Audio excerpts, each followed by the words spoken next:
waxaa idinka codsan lahaa hal mar inaad aan isdhegaysano. waxaa khadka ku jira xildhibaan maxamuud axmed maxamed baafo. wuxuu caawa u soo jeedaa oo xafladana u daawanaya u dhegaysanayay inuu idinkala qayb galo islamarkaana idin mahad celiyo. xildhibaane soo dhawow, dadku way ku maqlayaan, mikrofoonkaada uu kuu furan yahay. bismillaahi raxmaani raxiim. waxaan u mahad celinayaa Alle subxaana wa tacaala abuurtay. waxaan u mahad celinayaa dhammaan kasoo qaybgalayaasha kala duwan ay sharafta iskale ee jaaliyadda reer UK. waxaan leeyahay waa mahadsantihiin. runtii waxay noogu tahay hadday igu tahay inaa kasoo kabgasha xartaas quruxda badan sharafta idinkaa diyaarisay. waxaan leeyahay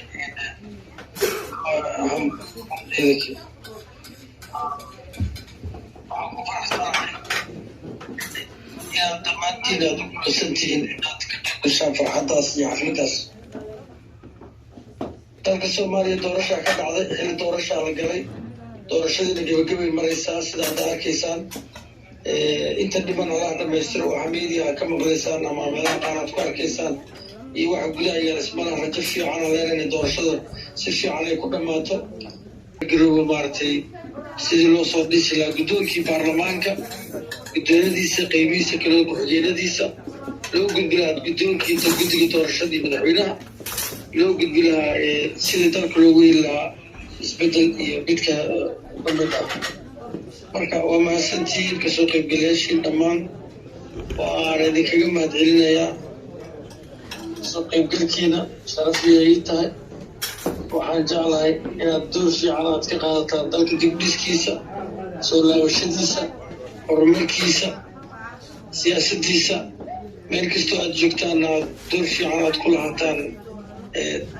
dalka heerka hadduu joogo iyo kasii fiican u gaar. maanta waa arkaysaan teknolojiyadda ku wada hadlayna meelaha kala joogno iyo isbedelada hadda sii socdo.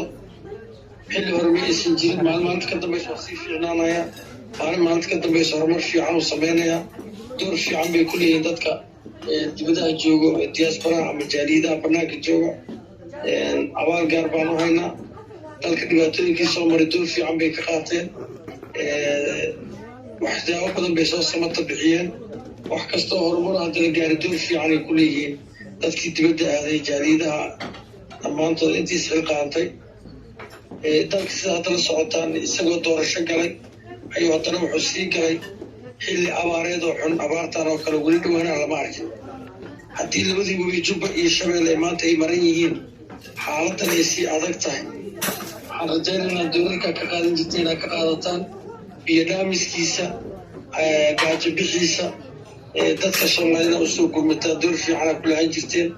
waa dareemi karnaa culayska gudaha yaala banaankana waa jira. idinkan hadda coronavirus iyo culeysyadiisa aad ka baxdeen oo dad dunida dhan ay wada xirxirneen. masiibo kaleetay ahayd. waa laga soo gudbi ilahay idinkiis waana laga gudbayaa. dhaxda u dhuuqsada weli dalka waa idin baahan yahay. dadkii ku haray ama dadka jooga kaalmooyin gargaar badan idinkaga baahan, ama qaraaba ha noqdo ama famili ha noqdo ama dadka ehelkay ku waajibta sadaqada iyo sakadaba. waa nidaamkan dowliga haddii laga baxaan hadee wax badan baad soo furmaya oo loo soo furaya.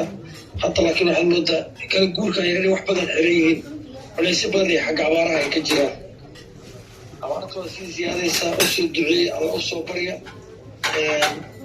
nidaamkan hadda socdo baarlamaankan cusub ay soo aruurayna inuu ilaahay waafajiyo maaragtay khayrkiisa iyo karaamadiisa iyo sharaftii dalkaan ay samata bixiyaan.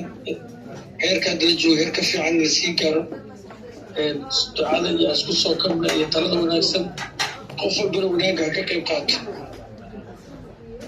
dhibaato waa la soo maray, dhib wax ma taraayo. laakiin qofka afkiisa u bato wanaag, qofka afkiisa sharta ha ka ilaaliyo, qofka afkiisa khayrka ha u bato.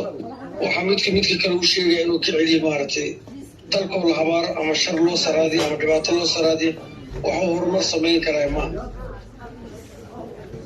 maalin walba maalinta ka dambaysan dalku waa sii fiicnaanaya maaragtay. idinkana usoo duceeya. abaartaasna door fiican ka qaata. xafladaas aa kasoo qayb gasheen oo saantiina soo gaarsiiseen. majari xasanaa allah idinka siiyo. waad mahadsantihiin. waayo xildhibaan waa mahadsan tahay. waqti dambay ku tahay. habeen wanaagsan. barnaamijkan sii wadanaynaa. waayahay aad buu u mahadsan yahay xildhibaanka sida cabdullaahi macalin oo isagana codkiisa